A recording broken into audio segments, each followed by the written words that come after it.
Assalamualaikum warahmatullahi wabarakatuh. Alhamdulillahirabbil alamin. Allahumma shalli ala sayyidina Muhammad wa ala ali sayyidina Muhammad.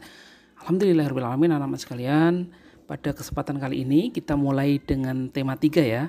Dalam tema 3 ini kita mulai tema peduli terhadap makhluk hidup. Nah, dalam tema 3 kita akan masuk subtema pertama atau subtema 1, hewan dan tumbuhan di lingkungan rumahku. Nah, anak-anak sekalian, pada subtema 1 ini, di tema 3 ini, peduli terhadap makhluk hidup, maka dalam pembelajaran pertama kali ini kita akan belajar bagaimana keadaan alam di sekitar kita atau keadaan keseimbangan lingkungan di sekitar kita. Kita akan mengamati tentang alam, keadaan alam di sekitar tempat tinggal kita, khususnya di Madiun kan. Nah, di tempat tinggal anak-anak. Nah, anak-anak sekalian, kita akan mulai, kalian bisa buka buku kalian di halaman pertama ya, halaman 1 di tema 3 pembelajaran 1 kali ini. Nah, hewan dan tumbuhan di lingkungan rumahku. Nah, anak-anak sekalian, tentu saja ketika di rumah, anak-anak sekalian itu tiap pagi sarapan, siang makan siang, sama makan malam kan. Nah, ketika makan itu anak-anak mengkonsumsi nasi. Nah, nasi itu sudah masak kan, nanti nasi kemudian dengan lauk pauknya. Tapi tentu saja lauknya apa saja tiap hari pasti pakai nasi, betul. Oleh karena itu nasi itu berasal dari beras. Nah, oleh karena itu beras itu adalah bagian dari makanan pokok orang Indonesia. Salah satunya adalah di Jawa, yaitu di Jawa Timur atau di Madiun. Walaupun di beberapa daerah makanan pokoknya itu ada juga pakai sagu, ada juga jagung, mungkin gandum dan lain sebagainya banyak ya. Tapi rata-rata orang Indonesia memakai atau mengkonsumsi beras atau nasi sebagai makanan pokoknya. Nah, oleh karena itu anak-anak sekalian, ketika kita mengkonsumsi nasi dari beras, nah itu berasal dari mana? Anak-anak tahu? Ya, yang menanam Pak Tani di sawah. Nah, disitulah padi atau kita nyebutnya di Jawa itu pari ya, padi ditanam Pak Tani di sawah. Nah, padi itu dari mulai ditanam, kemudian tumbuh hingga nanti berisi ya atau berbuah, kemudian dipanen dan dikeringkan sampai akhirnya menjadi beras dan dimasak menjadi nasi dan dikonsumsi oleh manusia. Nah, proses menanam padi itu tentu saja ada tahapan-tahapan yang dilalui. Nah, anak-anak sekalian bisa melihat halaman 1. Itu ada satu bacaan ya. Padi adalah tanaman yang sangat penting di Indonesia. Padi menghasilkan beras. Banyak penduduk Indonesia yang mengkonsumsinya. Padi dapat tumbuh di daerah panas dengan curah hujan tinggi.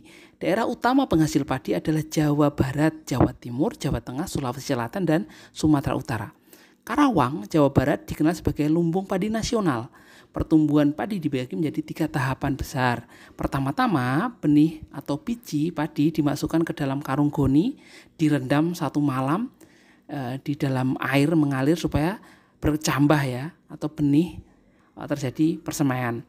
Selanjutnya benih-benih ini ditanam di lahan sementara atau mungkin bibit winih ya namanya. Anak-anak kan sering ya melihat bapak kalian yang petani itu. Nah, bibit yang telah siap dipindah tanam ke sawah, biji atau benih tadi akan tumbuh bercambah hingga muncul ke permukaan. Nah, bakal akar dan tunas menonjol keluar, lalu batangnya memanjang. Petani juga mengairi, memberi pestisida. Pestisida itu adalah obat-obat untuk hama-hama seperti belalang dan sebagainya ya, dan pupuk pada tanaman ini. Selanjutnya tanaman padi berbunga hingga gabah matang, berkembang penuh, keras dan berwarna kuning. Gabah adalah bulir padi yang terbungkus dalam sekam atau kulit padi. Gabah ini nantinya akan dijadikan benih lagi. Nah, tahapan pertumbuhan padi berlangsung antara 110 hari sampai 130 hari. Jadi masa pertumbuhannya. Jadi kurang lebih 3 bulan lah, atau 3 bulan lebih ya. Nah, setelah panen padi, gabah ditumbuh dengan lesung atau mungkin nanti digiling padi ya, selepan itu, sehingga sekamnya tadi kulitnya terkelupas dari isinya. Bagian isi inilah yang berwarna putih, kemerahan, ungu, atau bahkan hitam yang disebut namanya beras. Nah, anak sekalian, dari bacaan tersebut kira-kira apa isi bacaan di atas? Nah, kira-kira tentang apa? Tentang proses menanam padi hingga menghasilkan padi atau dipanen. Nah, mengapa tanaman tersebut penting bagi masyarakat Indonesia? Kenapa kira-kira? Ya, untuk apa? Karena tanaman tersebut sebagai makanan pokok masyarakat Indonesia. Nah, jadi penting sekali. 3. Di manakah tanaman tersebut dapat tumbuh? Di mana tadi? Jawa Timur, Jawa Barat, Jawa Tengah kan? Nah, itu di daerah-daerah tersebut.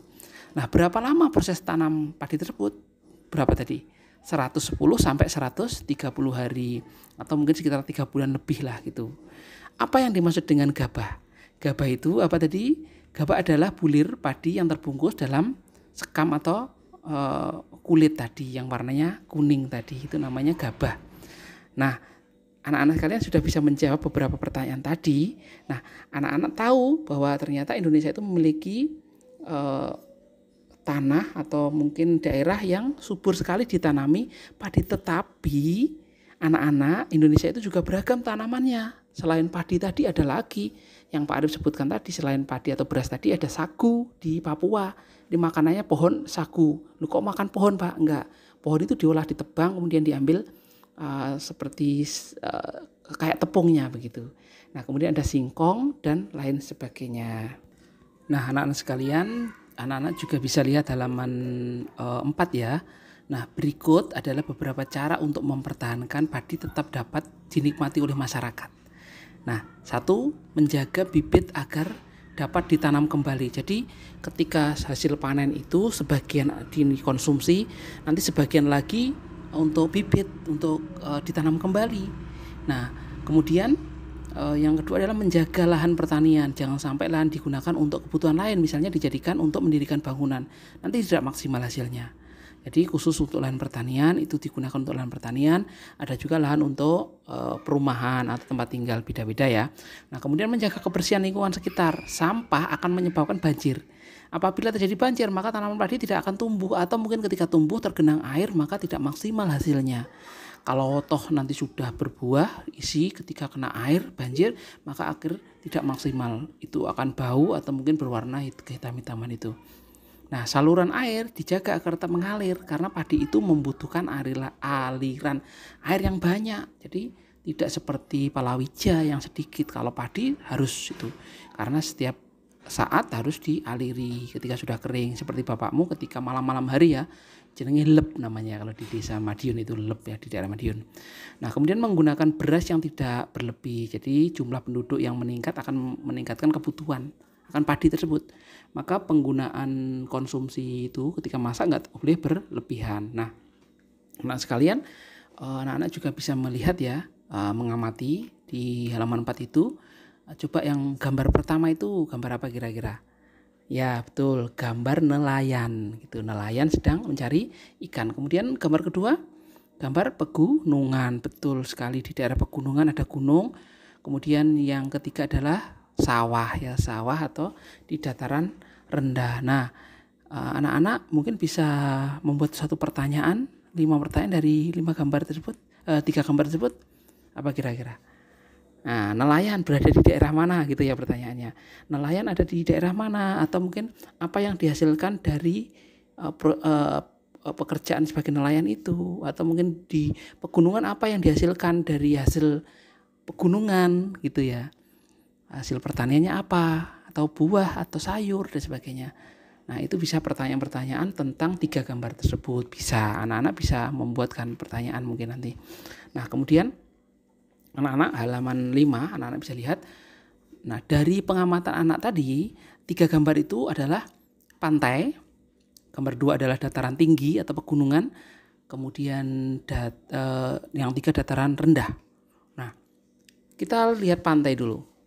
Sebelum saya menjelaskan tentang pantai, Sebenarnya Indonesia itu luas sekali ya. Indonesia itu terdiri, kenampakan alam itu ada dua, perairan dan daratan. Kalau perairan itu ada pantai, ada sungai, ada rawa, ada danau atau telaga, ada waduk kan gitu.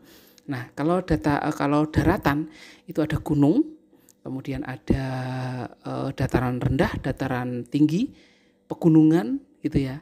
Nah, itu adalah daratan. Kemudian ada teluk, nanti ada tanjung. Nah, nanti kita akan bahas satu persatu di lain pembelajaran. Nah, itu adalah kondisi di Indonesia. Nah, sekarang kita akan membahas sedikit saja tentang pantai. Nah, halaman 5 itu ya, pantai adalah daerah yang berbatasan langsung dengan laut. Jadi namanya pantai. Daratan dan lautan itu antaranya batasannya namanya pantai. Makanya ketika kamu pergi ke pantai, ya berarti kamu itu berada di perbatasan antara daratan dan lautan, itu namanya pantai. Pantai ada yang landai dan juga ada yang terjal. Jadi kalau landai itu pasirnya banyak seperti pantai Teleng gitu ya. Parangtritis, betul sekali. Terus ada juga yang terjal-terjal gitu ya. Nah, pantai yang landai biasanya digunakan untuk objek wisata. Karena apa? Bisa berenang di situ mungkin, tapi hati-hati ya tetap ya. Nanti bahaya, di gunung ombak bahaya itu. Kemudian dataran tinggi. Dataran tinggi itu adalah permukaan bumi berupa dataran yang sangat luas nanti ya. Ketinggiannya itu 200 sampai 600 gitu ya. Atau dataran tinggi yang permukaannya ketinggiannya itu 500 meter di atas permukaan laut. Jadi enggak sampai 500 ke atas gitu. Jadi 200 itu ya, 200. Karena nanti kita bahas dataran rendah ya. Harusnya kita bahas dataran rendah dulu, ini bukunya harusnya ya. Nah, jadi dataran tinggi itu adalah 200 meter ke atas gitu sampai 600 nanti. Jadi itu adalah dataran tinggi. Nah, dataran tinggi ini mengukurnya gimana Pak Arif? Mengukurnya dari permukaan laut. Jadi permukaan laut itu ada 0 meternya. 0 meter bumi itu permukaan laut. Jadi kalau ngukur kayak garisan itu nolnya di mana? Nolnya di laut itu sendiri. Jadi dari permukaan laut itu adalah 0 meternya diukur ketinggiannya ke atas. Nah, antara 200 sampai 600 itu adalah dataran tinggi. Nah, dataran tinggi bisa dimanfaatkan untuk objek pariwisata. Kan kamu sering ke Ngrape, ke mana sih? Kresek, main Kresek, ke Kare, terus apa itu namanya? Nongko Ijo, Watu apa sih? Namanya Watu Rumpuk dan sebagainya, atau di Sarangan, di Tawangmangu dan sebagainya, itu kan dataran tinggi. Nah, kalian untuk objek wisata, untuk istirahat, untuk villa di situ gitu ya. Terus apa yang bisa diusahakan dari situ? Usahanya adalah perkebunan. Bisa kebun cengkeh kan gitu, durian, wow durian ya, ada yang suka durian gitu. Kemudian kebun sayur-sayur juga ada ya, sayuran juga ada. Nah, anak sekalian, itu ada dataran tinggi. Kemudian dataran rendah apa? Dataran rendah itu dataran yang permukaan bumi yang sangat datar ya, ketinggiannya itu kurang dari 200. Jadi 0 sampai 200 meter itu dataran rendah. Seperti mana? Di Dempelan, di Madiun, di Bagi, itu semuanya adalah dataran rendah. Nah, pada umumnya dataran rendah berada di sekitar pesisir pantai. Dataran rendah banyak digunakan untuk berbagai keperluan, antara lain pertanian, peternakan, perumahan, industri, serta beberapa jenis perkebunan lainnya.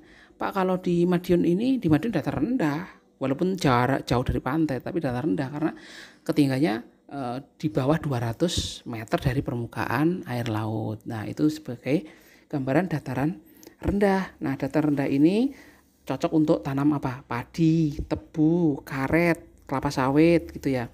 Untuk hewan-hewan ternak biasanya apa? Ayam, itik, sapi, kambing, ikan air tawar. Nah, banyak kan lele, gurame itu ya bisa. Nah, ternyata itu adalah dataran rendah yang bisa digunakan dimanfaatkan petani buat aktivitas kehidupan di pertanian, untuk mencari penghasilan. Kalau di pantai tadi apa? Penghasilannya apa itu? Hal-hal yang bisa diambil dari situ. Mungkin untuk hasil laut bisa diambil kan tadi. Nelayan mencari ikan, kemudian mencari apa itu namanya? Cumi-cumi, rumput laut ya, ditanami rumput laut, udang, mungkin ikan laut dan sebagainya.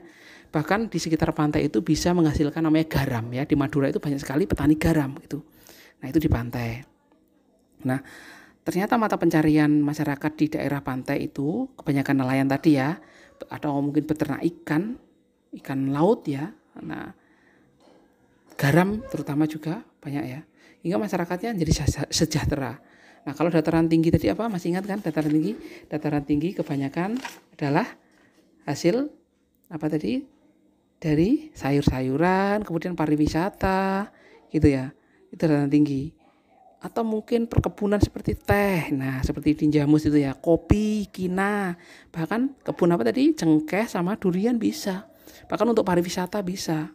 Nah itu hasil ya, itu sesuatu yang bisa dihasilkan dari dataran tinggi. Nah 3 itu. Nah anak sekalian, dari penjelasan Pak Arif tadi, kira-kira kalau daerahmu apa ini, dataran tinggi, dataran rendah, atau pantai? Ya, betul sekali. Kalian termasuk dataran rendah. Nah, anak-anak sekalian, itu tadi penjelasan dari Pak Arif. Nanti untuk soalnya, Pak Arif akan memberikan pertanyaan, kemudian dijawab di buku tulis. Ditulisi ya nanti ya, di tema 3 itu. Jadi tulisi harinya apa, gitu ya, tanggalnya berapa.